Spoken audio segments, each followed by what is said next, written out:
দোল উৎসব ও শ্রী শ্রী নারায়ণের অনন্ত শয্যা পূজা। দোল উৎসবকে কেন্দ্র করে গ্রামীণ হাওড়া জেলার আমতা থানার সোমেশ্বর গ্রামের মানুষ মেতে উঠেছেন সর্বজনীন শ্রী শ্রী নারায়ণের অনন্ত শয্যা আরাধনায়। দেখুন।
এবং 53তম বছর চলছে।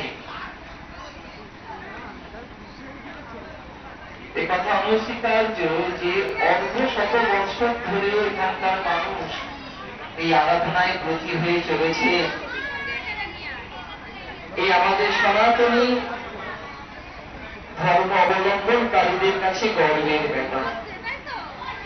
আজকে যেখানে মানুষের ধর্মের থেকে আস্থা নষ্ট হয়ে যাচ্ছে, ভিন দেশের সংস্কার সংস্কৃতি আমাদেরকে এত বিপথে পরিচালিত করছে, তখন সেই সময়েও যেখানকার মানুষেরা এই গুরুদায়িত্ব পালন করে চলেছে, এর জন্য তাদের আন্তরিক ধন্যবাদ জানাই। প্রাকৃতিক দুর্যোগ কেটে গেছে, বৃষ্টি হয়ে গেছে, ঝড় হয়ে গেছে, এ তো প্রকৃতির অঙ্গ, এটা স্বাভাবিক। কিন্তু আমাদের চেতনায় যে ঝড় প্রাকৃতিক দুর্যোগগুলো চলে, সেগুলো কিন্তু এত সহজে ছেড়ে যায় না।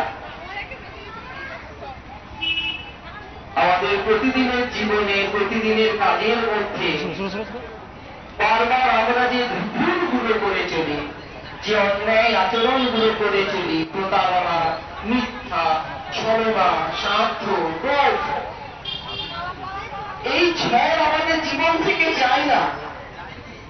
উদ্বেগ, দুশ্চিন্তার ঝড়, ভয়ের ঝড়, অনিশ্চয়তার আতঙ্ক, এগুলো কিন্তু এত সহজে সময়ে এসে সময়ে চলে যায় না। এগুলোকে তাড়াতে হয়। আর এই গ্লানিকে অপসারণ করা, নিজেকে উদ্বেগ মুক্ত করা, পাপ মুক্ত করা, শান্তি লাভ করা, সেই কারণেই কিন্তু এই পূজার আয়োজন। যদি আমাদের জীবনে কষ্ট না থাকতো, দুঃখ না থাকতো, ঈশ্বরকে পূজার প্রয়োজনও থাকতো না। যে রোগী সে ডাক্তারের কাছে যায়, সুস্থ মানুষ ডাক্তারের কাছে যায় না। ঠিক তেমনি নিজেদের জীবন দিয়ে আপনারা বুঝতে পারবেন মানুষ তখনই ভগবানকে ডাকে যখন সে কষ্টে আছে। সুখে কজন ভগবানকে ডাকে বসায়? কেউ না। আপনারা দেখবেন যে কোনো পূজা অনুষ্ঠানে পূজার সময়ে ভিড় থাকে না, ফাংশনে ভিড় হয়, অন্নকূটে খাওয়াতে ভিড় হয়, আবৃত্তি, বসে আঁকা প্রতিযোগিতায় ভিড় হয়। কিন্তু যখন মণ্ডপে ঠাকুর মশাই পুজো করেন, আমি তো নিশ্চিতভাবে বলতে পারি 20টা মানুষও থাকে না। কারণ মানুষের ভগবানকে প্রয়োজন নেই। সে তো দিব্যি আছে আনন্দের অনুষ্ঠানে, উৎসবে। তখনই তারা এখানে আসে। ভালো করে দেখবেন সেই মানুষরা মন্দিরে গিয়ে দোতলায় শুয়ে থাকে, বালকেশ্বরে গিয়ে। এই পুণ্য তিথিতে, এই পুণ্য লগ্নে প্রভু আরাধনার যে সুযোগ পেয়েছেন তার পুজো ব্যবহার করে অন্তত কিছুটা সময় ভগবানের কাছে আসুন। তার যে রূপক মূর্তি আমরা পেয়েছি, এত অপূর্ব সুন্দর মূর্তি, ভাবের কি হবে? নিজেদের ভাবকে প্রকাশ করুন, ভক্তি দিয়ে নিজেদের দুঃখ, কষ্ট, গ্লানির কথা ভগবানকে জানিয়ে তার থেকে মুক্তির প্রার্থনা জানান। ডাক্তারকে না চাইলে ডাক্তার ওষুধ দেয় না। তাই আপনারাও যদি আপনাদের কষ্টের মুক্তি না চান, ভগবানও আপনাকে মুক্তি দেবেন না। তাই আপনাদের চাইতে হবে তার কাছে, তবে আপনি পাবেন, না হলে পাবেন না। এমনি অনেক সময় হয়ে গেছে, এখন আরতির সময়। তাই বেশি কিছু না বলে আমি ভগবানের শ্রী নারায়ণের প্রণাম ভক্তি জানিয়ে শেষ করব। বিষ্ণু সহস্রনাম স্তোত্রে 1000 ভগবানের নামে উল্লেখ আছে এবং তার শেষে একটি মাত্র মন্ত্রে ভগবান বলছেন, যদি একটি মাত্র মন্ত্র বলা হয় তো 1000 নামের সমান ফল পাওয়া যায়। সেটি হচ্ছে ওম নমস্তানন্তায় সহস্রমূর্তয়ে সহস্রপাদাক্ষ শিরোবাহবে সহস্রনাম্নে পুরুষায় শাশ্বতে সহস্রকোটি যুগধারিণে নমঃ। তাকে প্রণাম জানাই। ওম ব্রহ্মণ্য দেবায় গো ব্রহ্মণ হিতায় চ জগদ্ধিতায় কৃষ্ণায় গোবিন্দায় নমো নমঃ। আর্থিক লেনদেনের নির্ভরযোগ্য প্রতিষ্ঠান টঙ্গী সমবায় কৃষি উন্নয়ন সমিতি limited. Registration number 45/20/12/1975। Tongi, Amtala এবং পাটিকাবাড়ি আমাদের 3টে শাখাতেই savings account, recurring deposit, fixed deposit, MIS, double scheme, জল প্রকল্প, স্যানিটারি ন্যাপকিন, হিসপা, এছাড়াও সরকারি বিভিন্ন প্রকল্পের টাকা লেনদেন করা হয়। সমস্ত রকম চেক ভাঙানোর সুব্যবস্থা আছে। সম্পূর্ণরূপে কম্পিউটার দ্বারা পরিচালিত। সর্বদা সঠিক সময়ে পরিষেবা দেওয়াই আমাদের লক্ষ্য। বিয়ের কেনাকাটা মানে জিএস গার্মেন্টস, আমতলা মিলনতিথি হোটেলের মেন গেটে, নওদা, মুর্শিদাবাদ। এখানে সকল প্রকার রেডিমেড পোশাক, শুটিং, শাটিং এবং বাচ্চাদের যাবতীয় পোশাক পাওয়া যায়। রমজান মাসের স্পেশাল অফার ৯,৯৯৯ টাকার কেনাকাটায় পাবেন একটি ট্রলি ব্যাগ সম্পূর্ণ বিনামূল্যে। প্রোপাইটার সাইফুল দফাদার ও পিন্টু খান।